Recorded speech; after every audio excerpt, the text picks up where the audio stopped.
After revisiting two of his films back to back, I thought it'd be fun to rank the entire filmography of James Wan from worst to best. I'll be including his non-horror releases as well, because it's only fair to cover the whole shebang rather than just venture into his horror.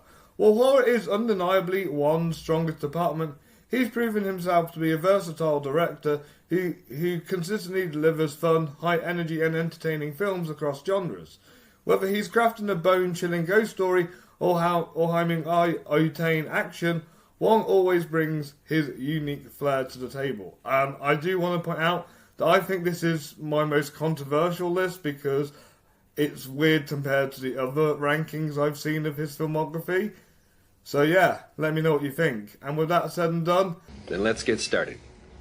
Kicking off this list is Insidious Chapter 2, the sequel to Wan's 2010 hit, which we'll discuss shortly. Personally, I didn't quite connect to this sequel. It felt too similar to the first one, and since Wan was directing The Conjuring around the same time, almost seems like he was on autopilot during its production. Weird. While the film expands on the franchise's lore well, and the actors are all giving solid performances, I just don't feel like this lives up to the original. The first Insidious keeps you on the edge of your seat with its tension and atmosphere, but this one doesn't quite carry that same momentum.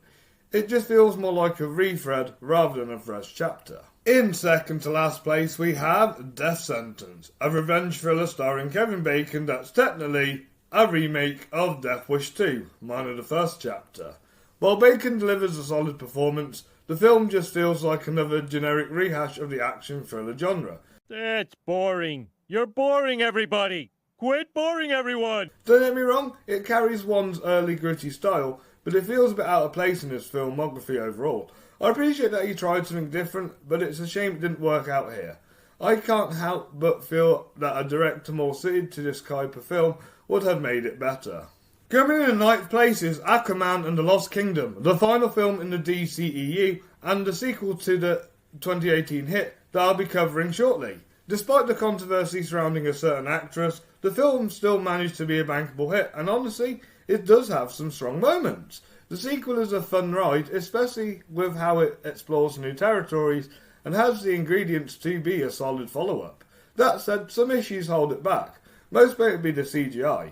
Additionally, the plot feels like it borrows heavily from other films in the action-adventure genre, which becomes pretty obvious at times. The charm of the original film, I think, is what's missing here the most. Despite the DCEU's conclusion, at least they didn't end with a completely forgettable and terrible film. Oh well, it was nice while it lasted, right? Sure. It was nice while it lasted.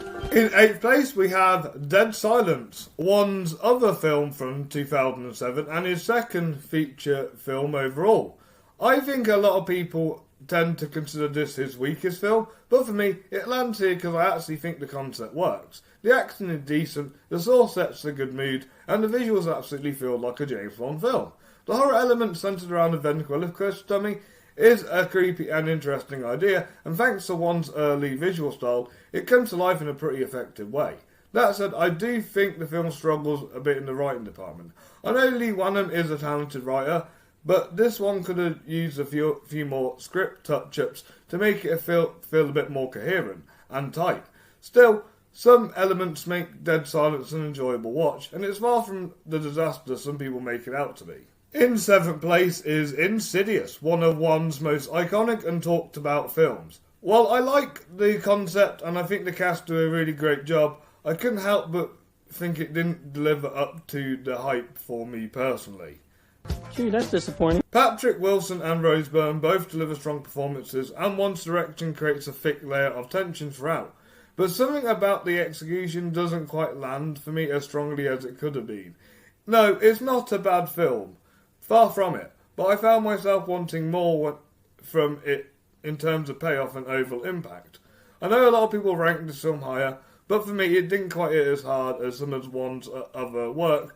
So, while I respect its place in horror culture, I do find it a bit overrated.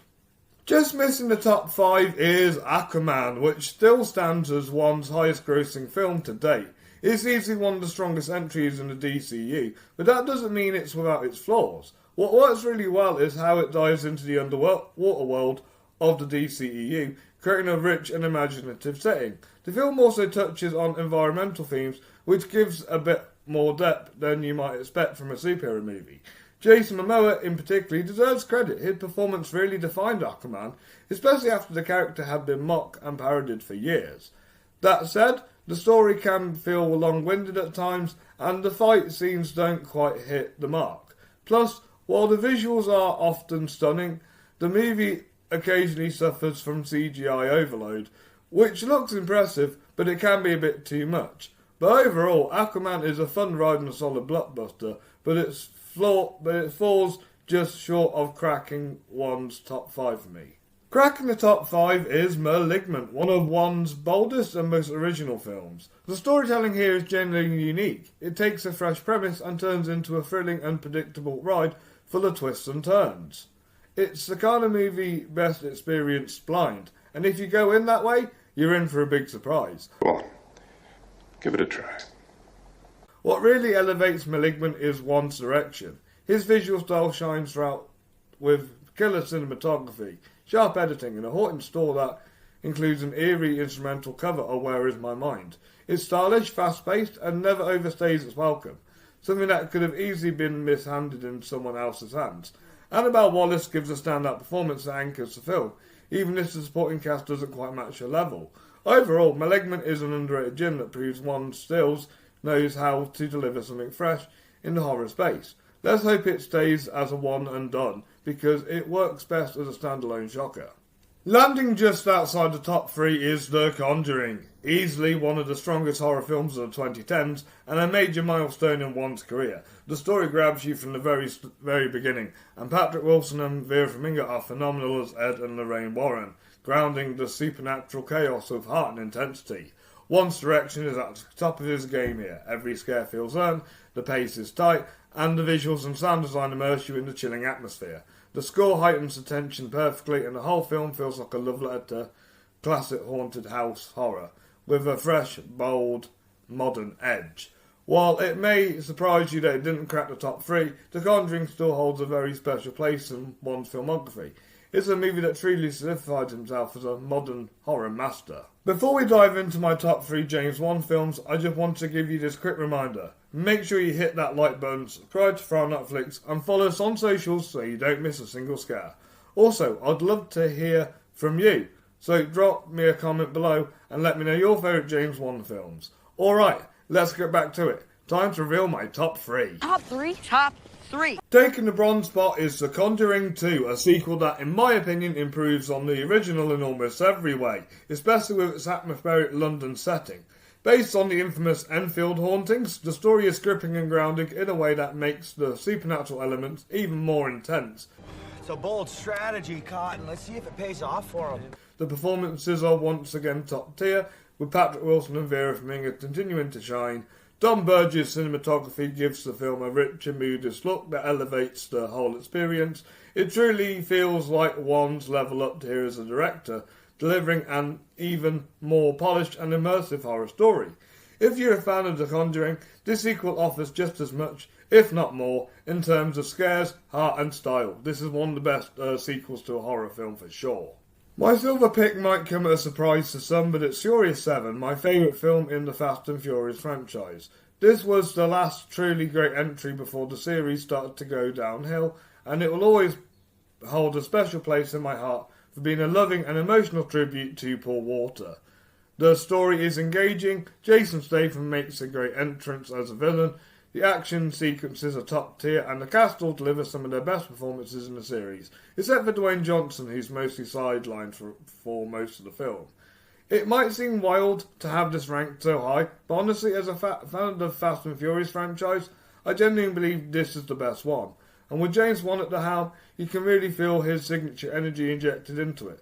It's proof that one's talents go beyond horror and into blockbuster territory with just as much confidence. And coming in at my number 1 is James Wan's directorial debut film, Saw. If you're new to this channel, I watched it for the first time this month, and honestly, I had an absolute blast. Subject matter aside, Saw is a sharply written and well-crafted film, especially how it builds tension and mystery and escalates the gore. It's wild that I put this off for so long, but after seeing through those Terrifier films, Saw feels pretty tamed. Sure, it's not a film for everyone, but now I've seen it, it's clear to me why it's such a game changer for horror. It's one of the most influential horror films of all time, and if you want to see ones showcasing early mastery of his craft, Saw is the perfect place to start. Easily his finest work in my books. If you're good at something, never do it for free. Thank you all for watching today's video. Make sure you check out all of James Wan's filmography and form your own opinions. If you're new here, feel free to check out all my past videos right here on Fright, Flix, and join me next time when I review The Rule of Jenny Penn. Until next time, keep the chills alive, and as always, stay spooky.